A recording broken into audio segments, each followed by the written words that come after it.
Assalamualaikum warahmatullahi wabarakatuh. Selamat siang kepada Bunda Novri, Aryawani MS, dan teman-teman semuanya. Kami dari kelompok 1 yang beranggotakan saya sendiri, Mustika Numafiro, dan rekan saya, Uji Aliasari, Fadli Alfasyahrin, dan Zeldi Ardiansah.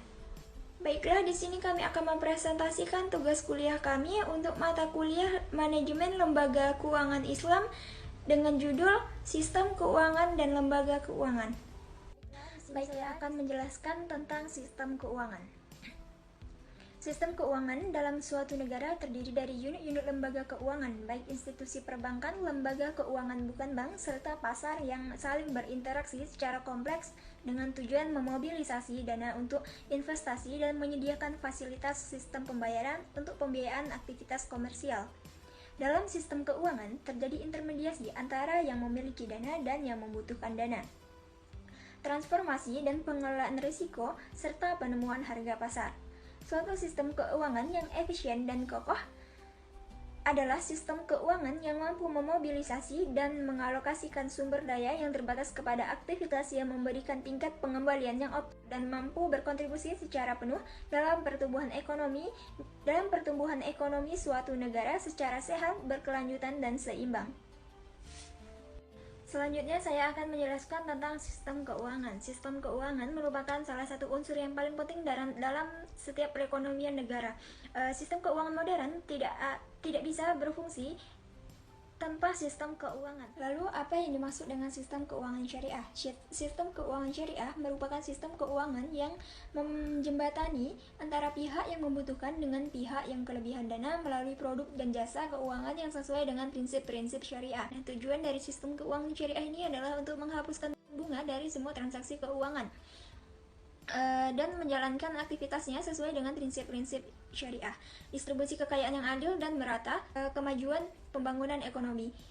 Sekian yang dapat saya sampaikan dan akan dilanjutkan oleh rekan saya, yaitu Uji Aliasari. Terima kasih. Saya Uji Aliasari akan melanjutkan materi selanjutnya, yaitu tentang lembaga keuangan. Pengertian lembaga keuangan menurut para ahli ada 4, yaitu 1. Keputusan SK MQ RI nomor 792 tahun 1990 ialah seluruh badan usaha yang bergerak di bidang keuangan di Indonesia, di mana hal yang dilakukan adalah menghimpun dana dan menyalurkan kepada masyarakat atau nasabah, terutama untuk biaya investasi pembangunan. 2. Pasal 1 Undang-Undang Nomor 14 Tahun 1967 menyatakan bahwa perbankan di negara Indonesia, yaitu lembaga keuangan, merupakan suatu badan yang kegiatannya menarik hasil dana dari nasabah atau masyarakat yang kemudian dikembalikan lagi kepada masyarakat. 3. Dahlan Siamat mengatakan, lembaga keuangan ialah badan usaha yang kekayaannya itu dalam bentuk aset keuangan dibandingkan aset non-finansial, di mana lembaga keuangan memberikan kredit atau pembiayaan terhadap nasabah dan menanamkan dana pada surat yang berharga. 4. Kasmir mengatakan, lembaga keuangan merupakan wadah setiap perusahaan yang bergerak di bidang keuangan, di mana kegiatan yang dilakukan biasanya hanya mengimpun dana saja atau hanya menyalurkan atau mungkin keduanya. Jadi dapat disimpulkan bahwa lembaga keuangan merupakan suatu badan yang bergerak dalam dunia keuangan untuk menyediakan uang bagi nasabah atau masyarakat dalam rangka memenuhi kebutuhannya. Fungsi lembaga keuangan yaitu 1. Melancarkan pertukaran produk barang atau jasa dengan menggunakan uang dan instrumen kredit. 2. Menghimpun dana dari sektor masyarakat dalam bentuk tabungan dan menyalurkan kepada sektor perusahaan dalam bentuk pinjaman. 3. Memberikan analisa dan informasi ekonomi. 4. Memberikan jaminan. 5. Menciptakan dan memberikan likuiditas. Adapun peran lembaga keuangan baik bank maupun yang bukan bank, sebagai lembaga yang melakukan kegiatan-kegiatan di bidang keuangan, mempunyai peranan dalam memberikan distribusi keadilan terhadap masyarakat, yaitu sebagai menghimpun dana masyarakat, menyalurkan dana kepada masyarakat, pengalian aset, likuiditas, alokasi pendapatan, dan transaksi. Sekian, terima kasih. Baiklah, nama saya Zeldi Ardiansah. Saya akan melanjutkan materi dari teman saya yang sebelumnya, yakni prinsip dan lembaga konsep keuangan syariah. Lembaga keuangan syariah pada operasionalnya memiliki prinsip-prinsip yaitu: pertama, prinsip keadilan, yaitu berbagi untung atas dasar penjualan real yang disesuaikan dengan kontribusi dan risiko masing-masing pihak. Kedua, prinsip kemitraan, yaitu posisi nasabah, penyimpan dana, pengguna dana, dan lembaga keuangan sejajar dengan mitra usaha yang saling sinergi dengan tujuan untuk memperoleh keuntungan. Ketiga, prinsip transparansi, yaitu prinsip yang menekankan bahwa lembaga keuangan syariah selalu memberikan pelaporan keuangan secara terbuka dan secara berkesinambungan agar nasabah menyimpan dana investor dapat memantau dan mengetahui kondisi perihal dananya.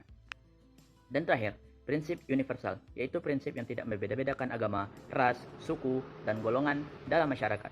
Hal ini disesuaikan dengan prinsip dalam agama Islam sebagai rahmatan lil alamin. Sekian materi dari saya, selanjutnya akan dilanjutkan oleh rekan saya yang lain. Wassalamualaikum. Bismillahirrahmanirrahim. Baiklah, saya Fadli Al-Fashharin akan melanjutkan materi yang berikutnya, yaitu struktur lembaga keuangan syariah di Indonesia. Yang A, lembaga keuangan bank. Lembaga keuangan bank merupakan lembaga yang memberikan jasa keuangan dalam menyalurkan dana maupun menghimpun dana dari masyarakat luas dalam bentuk simpanan. Lembaga bank terdiri dari yang pertama, lembaga umum syariah. Bank umum menurut UU Perbankan nomor 7 tahun 92 adalah bank yang dapat memberikan jasa dalam lalu lintas pembayaran. Yang kedua, bank pembiayaan rakyat syariah atau BPR menurut UU Perbankan nomor 7 tahun 92, lembaga keuangan bank yang menerima simpanan hanya dalam bentuk deposito berjangka, tabungan, atau bentuk lainnya yang dipersamakan dengan itu. Yang B-nya lembaga keuangan non-bank, yaitu badan yang melakukan kegiatan di bidang keuangan yang secara langsung atau tidak langsung menghimpun dana, terutama dengan jalan mengeluarkan kertas berharga yang menyalurkan ke dalam masyarakat. Lembaga keuangan non-bank ini diantaranya yang pertama, pasar modal, merupakan pasar tempat pertemuan dan melakukan transaksi antara para pencari dana dengan para penanam modal.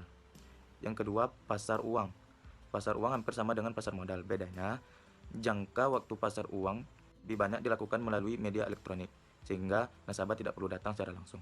Yang ketiga, perusahaan asuransi syariah adalah lembaga yang kegiatan usahanya saling melindungi dan tolong-menolong di antara jumlah pihak melalui investasi dalam bentuk aset atau terbaru yang memberikan pola pengembalian untuk menghadapi risiko, tentunya melalui akad yang sesuai syariah.